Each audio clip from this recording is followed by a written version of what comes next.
Bien, si le fait qu'il semble idéaliser le méchant, c'est un accident du film et de sa vraie nature, car, comme je l'ai dit plus tôt, Burt Lancaster était le dur à cuire d'Hollywood à l'écran, mais derrière les caméras, il était quelque chose de beaucoup plus sombre.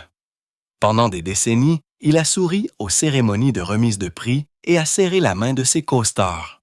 Pourtant, il en méprisait secrètement beaucoup. En 1934, une dispute est devenue si violente que du sang a été versé sur le plateau.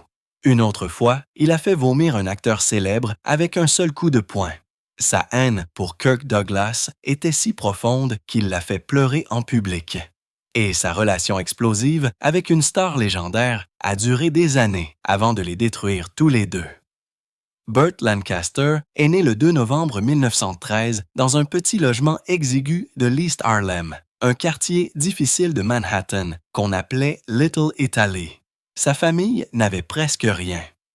Son père, James, était un employé des postes qui rêvait autrefois de chanter sur scène. Sa mère, Lizzie, était une femme dure, sans chichi, qui pesait 113 kilos et croyait que la discipline passait par une lanière de cuir.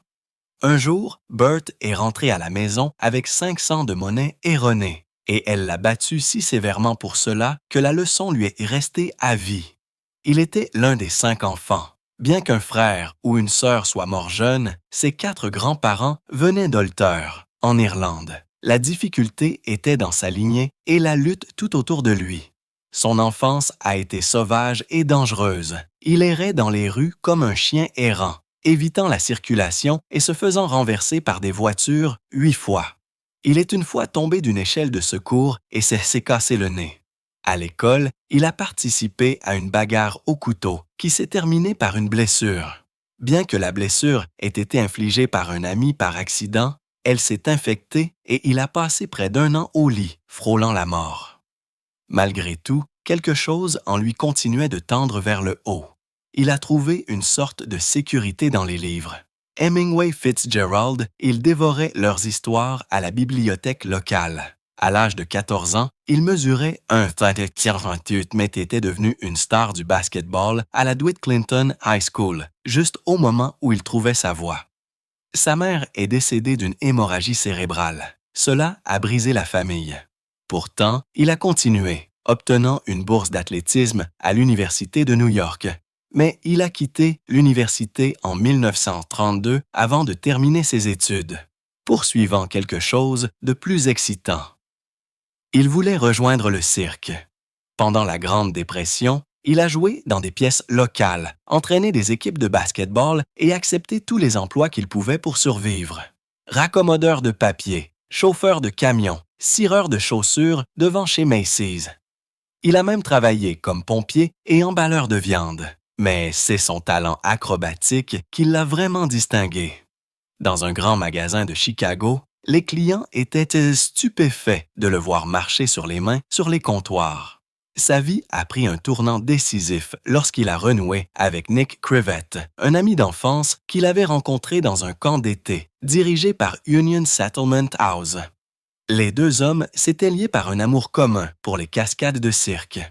Dans les années 1930, ils ont formé le duo Lang et Kvat, exécutant des routines acrobatiques dangereuses pour des cirques itinérants comme les frères K et les frères Russell. Ils vivaient avec 3 $ par semaine et 3 repas par jour, dormant dans des quartiers exigus et risquant leur vie sous les projecteurs. Burt a même épousé une autre acrobate, June Ernst, pendant cette période. Mais en 1939, une blessure lors d'un spectacle a tout changé. Une main infectée l'a forcé à quitter le cirque pour toujours. Il était dévasté. C'était son rêve. Et maintenant, c'était fini. Il a dérivé d'un emploi à l'autre. Il a travaillé comme vendeur de lingerie à Chicago, a chanté dans des restaurants du New Jersey pour mettre de la nourriture sur la table et a vendu des vêtements chez Marshall Fields. Cette période a été difficile. Son avenir était incertain. Mais chaque emploi, aussi petit soit-il, a aiguisé sa présence sur sa scène. Dans les clubs de Greenwich Village, il a appris à travailler une salle. Et en janvier 1943, il a tout laissé derrière lui et s'est enrôlé dans l'armée. Juste après Noël 1942, Lancaster s'est enrôlé. Une semaine plus tard, le 17 janvier 1943, il est entré au camp d'entraînement et a rejoint la 21e division des services spéciaux de l'armée. Au lieu d'être envoyé sur les lignes de front, il a été chargé d'une tâche unique, divertir les troupes. Il a servi sous les ordres du général Mark Clark en Italie de 1943 à 1945. Il a remonté le moral des soldats traumatisés par les bombardements avec des spectacles athlétiques et des routines de vaudeville. Il a même fouillé des bâtiments bombardés à Rome à la recherche de costumes et d'accessoires. Lorsqu'il a été libéré en octobre 1945, il avait le grade de technicien de 5e classe. Mais plus important encore, il avait trouvé une nouvelle sorte de scène. Se produire pour les soldats a ravivé quelque chose en lui. Il n'était plus seulement un athlète, il devenait acteur. Après la guerre, il a fait irruption dans le monde du théâtre par pur accident. Il rendait visite à sa petite amie au travail lorsqu'un producteur l'a repéré dans un ascenseur. Cette rencontre a mené à une audition pour une pièce de guerre intitulée A Sound of Hunting. Le spectacle a commencé le 20 novembre 1945 au Lyceum Theatre. Bien qu'il ait fermé ses portes seulement 3 semaines plus tard, sa performance a mis le feu aux poudres. Les critiques ont pris note. Même avec seulement 39 représentations, ce rôle unique a allumé la mèche pour tout ce qui allait suivre.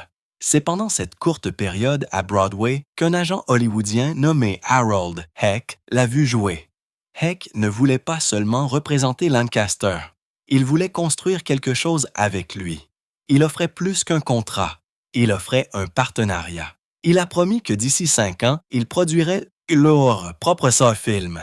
Ce genre d'accord était inouï, mais c'était exactement ce que Lancaster attendait. Grâce à Hecht, le producteur Hal Wallace lui a fait signer un contrat de 8 films, mais il n'était pas exclusif. Lancaster a conservé sa liberté et cet accord allait façonner tout son avenir à Hollywood. En 1946, il a percé à l'écran. Son premier film à sortir a été Les Tueurs, basé sur la nouvelle de Hemingway. Il y jouait Anderson, un boxeur devenu criminel qui sait qu'il va être tué et qui n'essaie même pas de s'enfuir. C'était obsédant, subtil, puissant. Le film a été un succès et a obtenu 4 nominations aux Oscars. Hemingway lui-même, qui détestait habituellement les adaptations hollywoodiennes de son œuvre, a en fait approuvé. Le film a propulsé Lancaster au rang de star du jour au lendemain et a lancé Ava Gardner 2. Un film, 2 stars, et Hollywood venait d'être redéfini. L'année suivante, en 1947, Lancaster a joué dans La Force brute, incarnant un détenu du nom de Joe Collins, dont la petite amie est mourante d'un cancer. La prison est dirigée comme un camp nazi, et la séquence d'évasion finale était si intense qu'elle a choqué le public. Elle était inspirée de la véritable bataille d'Alcatraz de 1946. La violence était différente de tout ce que les gens avaient vu. L'intensité de Lancaster était brute et inoubliable. Ses yeux brûlaient d'une flamme réelle. Toujours en 1947, La fièvre du désert est sortie en salle. Bien qu'il ait été filmé avant Les Tueurs, il est sorti après. Il s'agissait d'un film noir coloré, se déroulant au Nevada, avec Lancaster dans le rôle d'un shérif local mêlé à des crimes et à des amours interdites. Il y avait des patrons de casino, des drames mère-fille et des tensions subtiles qui passaient entre les mailles du filet. Le film a été tourné en Technicolor riche et, bien que les critiques aient été partagées, il a lentement été reconnu pour la profondeur cachée sous sa surface brillante. Lorsque Seuls les anges ont des ailes et c'est sorti en 1947, ce n'était pas qu'un autre drame policier. C'était le début d'un partenariat qui allait susciter l'une des rivalités les plus discutées d'Hollywood. Burt Lancaster jouait un contrebandier fraîchement sorti de prison après 14 ans.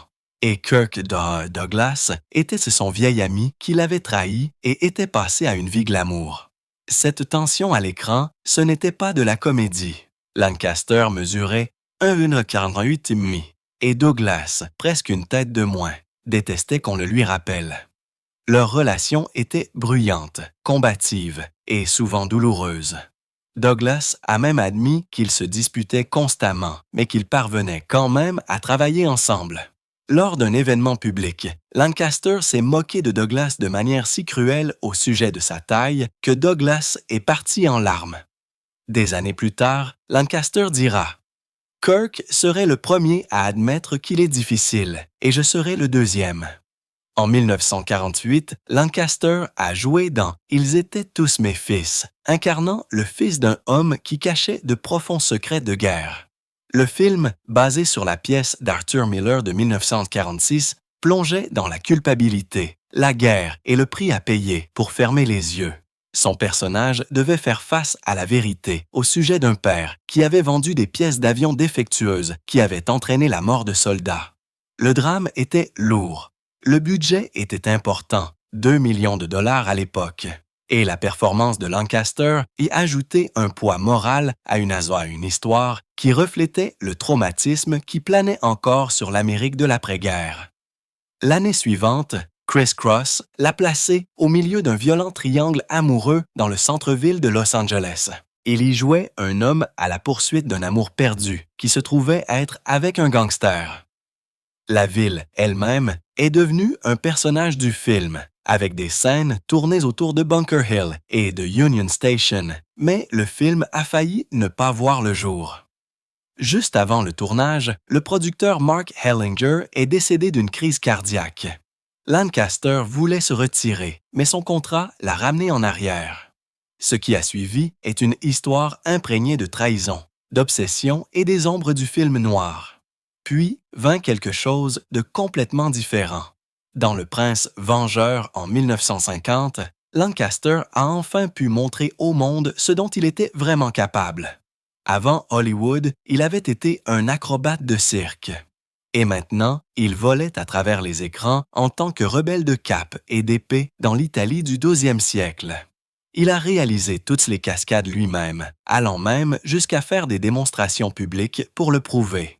Son ancien partenaire de cirque, Nick Cravat, jouait son acolyte silencieux. Silencieux seulement parce que son accent de Brooklyn aurait brisé l'illusion. Mais la production n'était pas que du plaisir. Un cascadeur nommé Duke Green est tombé pendant un montage raté, s'est cassé le cou et n'a plus jamais travaillé. Le film a rapporté de l'argent, mais le coût derrière les coulisses était brutal. Plus tard, la même année, Lancaster a changé de vitesse pour Mr. 880, où il jouait un agent des services secrets, traquant le criminel le plus inoffensif imaginable, un vieil homme qui imprimait de faux billets d'1$ pour joindre les deux bouts.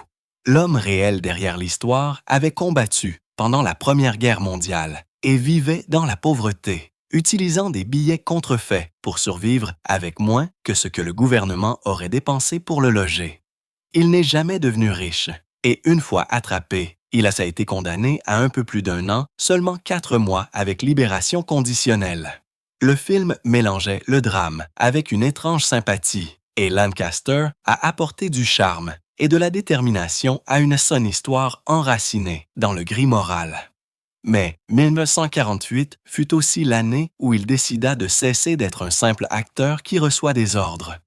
En juillet de cette année-là, lui et son agent Harold Heck ont formé Norma Productions, du nom de la femme de Lancaster. Leur premier film, Kiss the Blood Off My Hands, n'était pas qu'un somme, un titre qu'on ne pouvait pas oublier. C'était sa façon de reprendre le contrôle. Il s'est battu avec le studio, a réalisé lui-même certaines scènes sans être crédité, et a fait pression pour la liberté créative. Le film a à peine rapporté de bénéfices, mais il a marqué le début d'un voyage beaucoup plus risqué. Il n'était plus seulement une star.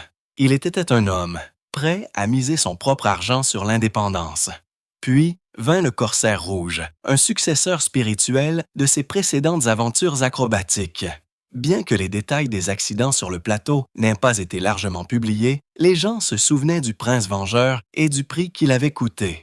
Lancaster n'a jamais cessé de se surpasser. Il a fait revenir Nick Cravat et ensemble, ils ont transformé le film en l'un des spectacles de pirates les plus palpitants et les plus dangereux jamais réalisés. C'était amusant, rapide et ça a rapporté de l'argent. Mais le travail derrière était toujours brutal et le danger toujours réel. Cet esprit s'est également manifesté dans Apache en 1954, mais cette fois, les risques étaient politiques. Lancaster a joué un guerrier amérindien dans un film destiné à parler directement de l'injustice raciale en Amérique.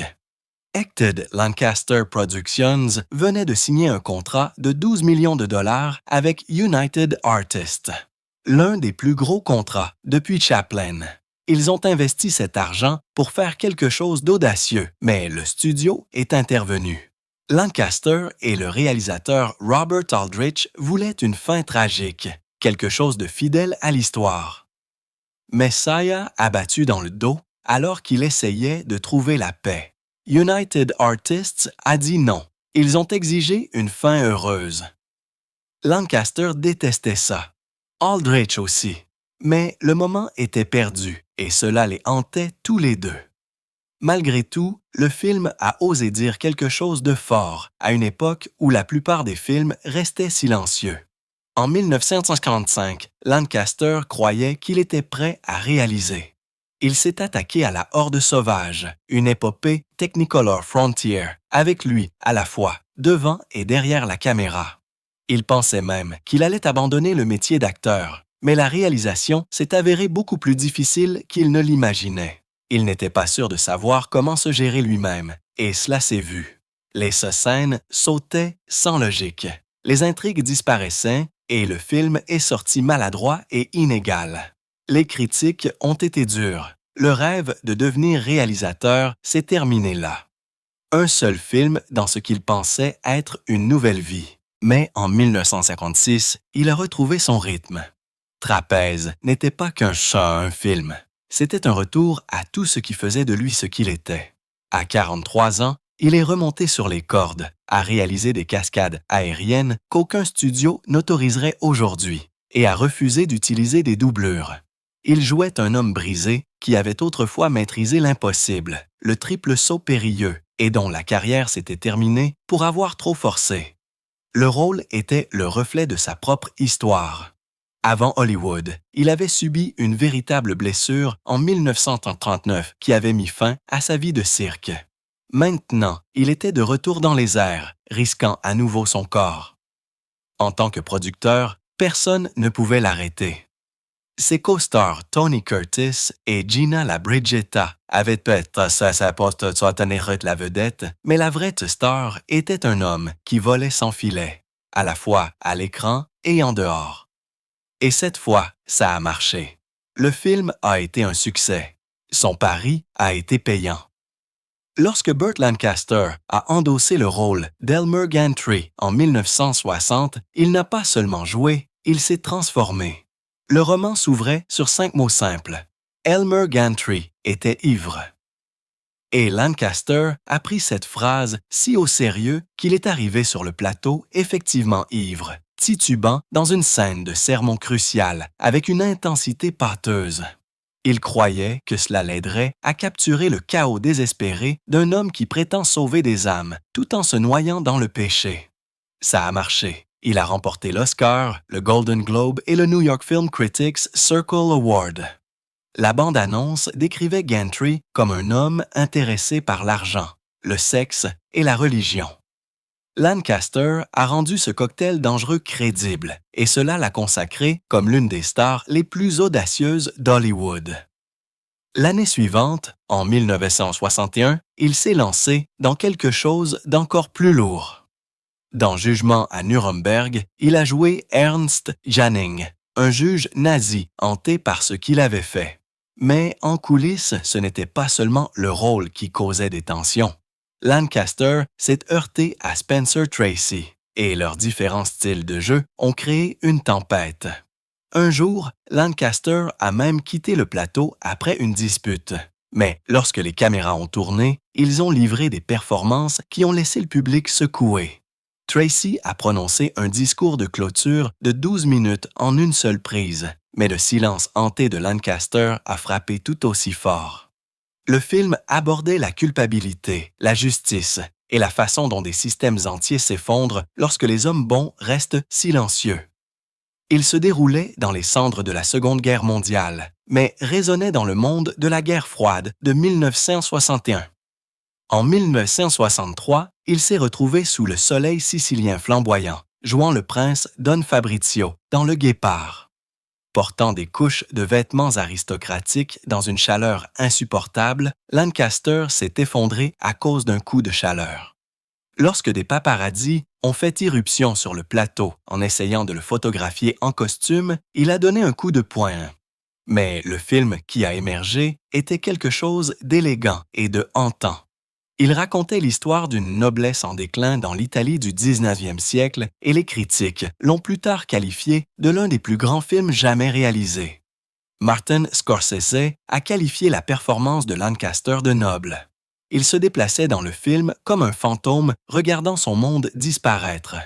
Puis, en 1964, 27 jours en mai, où Lancaster devint le général James Mytham Scott, un homme prêt à renverser le gouvernement par un coup d'État militaire.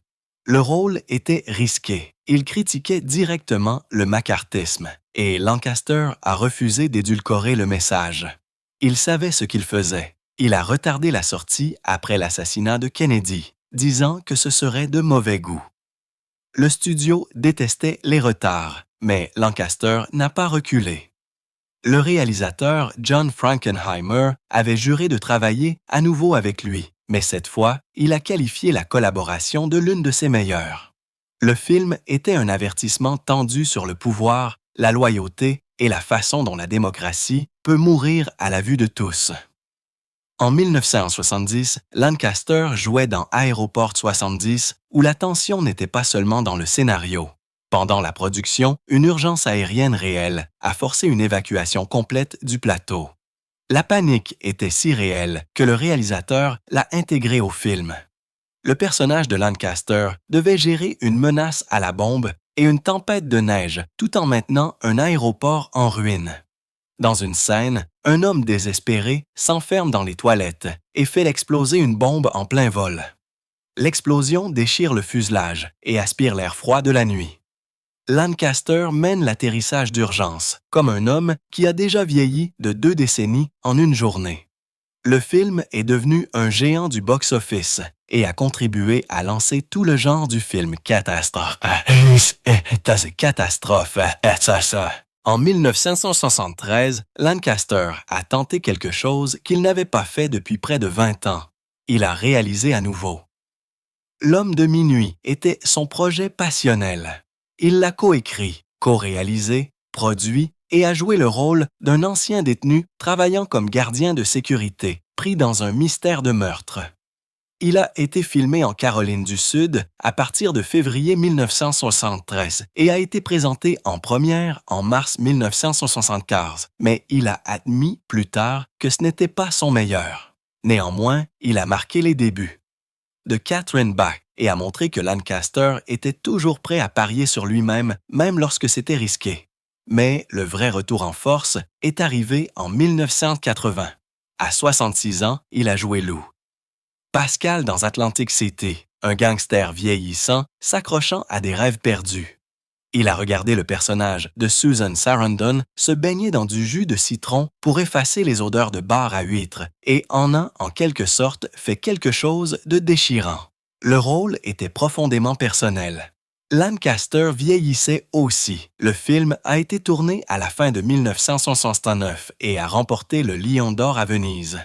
Il a été nominé dans les 5 principales catégories des Oscars et a valu à Lancaster sa 4e nomination au titre de meilleur acteur. Le rôle était si parfait que la Bibliothèque du Congrès a conservé le film en 2003. Ce n'était pas qu'un simple jeu d'acteur. C'était un homme qui fixait son propre reflet en train de s'estomper et qui ne détournait pas le regard. Même à la fin de ses 60 ans, Lancaster ne ralentissait pas.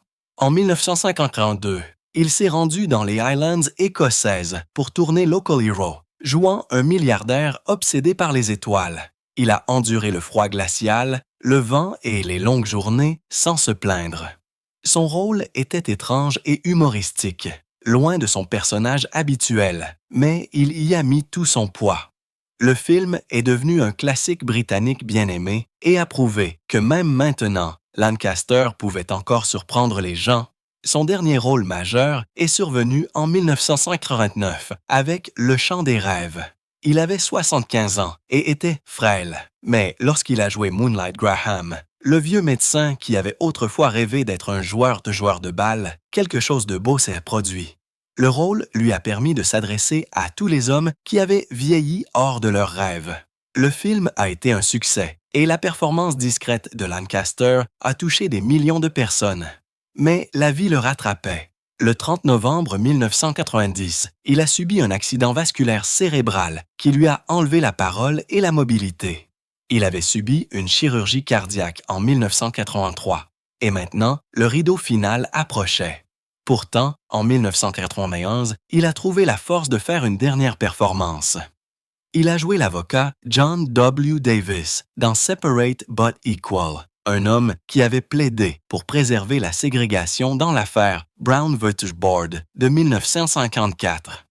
Même avec une élocution pâteuse et une faiblesse due à son accident vasculaire cérébral, Lancaster a prononcé ses répliques avec une force défiante. Il s'est tenu en face de Sidney Poitier, qui a joué Thud Marshall dans une dramatisation de l'une des batailles juridiques les plus importantes de l'histoire américaine. La mini-série a remporté des prix et le rôle de Lancaster a été salué pour son intensité tranquille. La vie personnelle de Burt Lancaster n'a jamais été aussi raffinée que les personnages qu'il a incarnés. Avant la célébrité en 1935, il a épousé June Ernst, une acrobate de cirque. À l'époque, il était encore acrobate lui-même, voyageant avec elle à travers les petites villes, vivant une vie de mouvement constant.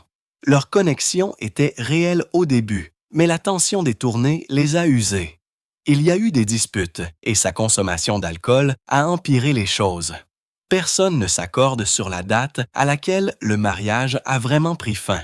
Certains disent 1936, d'autres 1940. D'autres disent qu'il a traîné jusqu'en 1946. Mais ce qui est clair, c'est que la relation s'est effondrée lorsque Lancaster a essayé de laisser le cirque derrière lui et de poursuivre une carrière dans le cinéma. Sa vie changeait rapidement, mais son mariage ne pouvait pas suivre. En 1946, la même année où son divorce a finalement été finalisé, il a épousé Norma Anderson. Elle ne faisait pas partie du monde du spectacle. Elle était sténographe et s'était portée volontaire pour une tournée de Lusso afin de divertir les troupes américaines.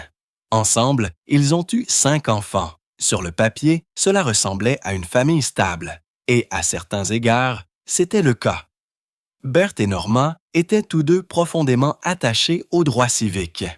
Ils ont même organisé une collecte de fonds pour Martin Luther King Jr. en 1963. Mais en coulisses, le mariage s'effondrait lentement. Burt ne pouvait pas rester fidèle. En 1949, alors que Norma était enceinte de leur 3e enfant, il a commencé une liaison publique avec Shelley Winters. Elle est restée avec lui pendant un certain temps. Mais lorsque Norma est retombée enceinte, Shelley a brûlé toutes les photos qu'elle avait de lui. Burt a continué à travailler sans arrêt. Et avec le temps, la distance entre lui et Norma est devenue permanente. Ils se sont séparés en 1966, puis ont divorcé discrètement en 1969 après 23 ans. Mais les secrets de Burt ne s'arrêtaient pas ça là. Plus tard dans sa vie, il aurait admis à des amis proches qu'il avait aussi des relations amoureuses avec des hommes. Quelque chose qui aurait détruit sa carrière si cela s'était su à l'époque. Les biographes disent qu'il a eu des relations expérimentales dans les années 1940 et 1950, même avec des stars comme Cary Grant, Rock Hudson et Marlon Brando. Avec Cary, cela a commencé lors d'une fête de l'industrie. Avec Rock, c'était quelque chose de plus calme, rempli d'admiration. Mais avec Brando, c'était explosif. Ils étaient attirés l'un par l'autre, se sont constamment affrontés, mais aucun ne pouvait se détacher. Burt a dit un jour que Brando pouvait le défaire d'un simple regard. Cette relation a duré des années avant de finalement s'effondrer. En 1980, le corps de Burt a commencé à se détériorer. Une opération de routine à la vésicule biliaire a failli le tuer en raison d'une athérosclérose avancée. Après 2 crises cardiaques plus petites, il a subi un dangereux quadruple pontage en 1983. Il avait 69 ans et a à peine survécu à l'opération de 7 heures. Mais seulement 6 mois plus tard, il était de retour sur le plateau pour filmer Little Treasure. Même affaibli, il refusait de ralentir. En 1988, il avait encore assez d'énergie pour se présenter à une audience du Congrès, aux côtés de Jimmy Stewart et Ginger Rogers, pour protester contre la colorisation de vieux films en noir et blanc. Mais l'industrie avait commencé à passer à autre chose. La même année, Colia Pictures l'a rejeté pour le rôle principal dans Old Gringo, parce que les compagnies d'assurance ne voulaient pas le couvrir. Le rôle est allé à Gregory Peck. C'est à ce moment-là que tout le monde a réalisé que le temps de Burt Lancaster à l'écran était presque terminé. Puis est venu le coup final. Le 30 novembre 1990, alors qu'il rendait visite à un ami dans un centre pour patients atteints de la maladie d'Alzheimer à Long Beach, il a subi un grave accident vasculaire cérébral. Il a frappé vite. Il s'est effondré juste avant midi et a été transporté d'urgence à l'hôpital. Il a survécu, mais est resté partiellement paralysé et avait du mal à parler. Cela a mis fin à sa carrière complètement. À partir de ce moment, il s'est retiré de la vie publique. Même les amis proches, comme Kirk Douglas, ont été refoulés. Il est resté seul dans son appartement de Century City pendant près de 4 ans, jusqu'à ce qu'il décède d'une 3e crise cardiaque, à 4h50 du matin, le 20 octobre 1995. Son amitié, ou sa rivalité, avec Kirk Douglas, était l'une des parties les plus étranges de son histoire. Ils ont d'abord travaillé ensemble en 1947 dans Seuls les anges ont des ailes, et même alors, les choses étaient compliquées. Kirk a dit un jour qu'ils se disputaient, se battaient, parlaient et se réconciliaient constamment. Burt a plaisanté en disant que Kirk était difficile à gérer et qu'il serait le premier à l'admettre. Ils ont travaillé sur 6 films ensemble, dont Règlement de compte à OK Corral en 1957. Leur relation était toujours plus une question de tension créative que de haine. Mais toutes les tensions ne sont pas restées créatives. En 1984, lors du tournage de Little Treasure, Lancaster et Margot Kidder se sont livrés à une bagarre brutale pendant les répétitions. La scène était émouvante. Elle l'a poussée pour démontrer comment elle voulait qu'elle soit jouée et il l'a giflée 2 fois au visage. Elle s'est défendue. Ils se sont frappés jusqu'à ce qu'ils tombent tous les 2 par terre. Les membres de l'équipe les ont séparés. Cady saignait de la tête. La lèvre de Lancaster était fendue. Sa fille, qui était la productrice du film, s'est précipitée pour les séparer. Tout ce qu'il a pu dire après, c'est qu'il ne savait pas ce qui lui était arrivé. Lancaster a également été impliqué dans la production de 1960 de Impitoyable, un film dans lequel il a joué et qu'il a aidé à produire. Il a été réalisé par John Huston et tourné au Mexique. Le tournage a eu beaucoup de problèmes, en particulier en ce qui concerne l'accent mis par le film sur le racisme contre les Amérindiens, un sujet risqué à l'époque. Il y avait des rumeurs selon lesquelles Lancaster aurait tenté de saboter la vision de Huston. Il y a même une histoire bizarre à propos de lui lâchant des balles de ping-pong pendant la partie de golf de Houston, mais rien de tout cela n'a jamais été confirmé. D'autres histoires, cependant, ont été confirmées. Pendant le tournage avec Jack Palance, les choses ont tourné au physique. Au cours d'une scène de combat, Palance, connu pour son jeu d'acteur brut et intense, a soudainement frappé Lancaster pour de vrai. Burt ne s'y attendait pas. Il a riposté en lui donnant un coup de poing dans le ventre qui a fait vomir Palance. Ils ont terminé la scène, mais tout le monde sur le plateau savait que ce n'était pas une comédie. En 1971, Lancaster a travaillé avec le réalisateur Michael Winner sur Un justicier dans la ville, un western grinçant sur la justice et les lignes morales. Le film était puissant et Lancaster adorait le rôle. Mais des rumeurs ont ensuite affirmé que Lancaster s'était violemment heurté à Winner sur le plateau, allant même jusqu'à essayer de lui faire du mal. Ces allégations n'ont jamais été prouvées et Winner ne les a jamais confirmées publiquement avant sa mort en 2013.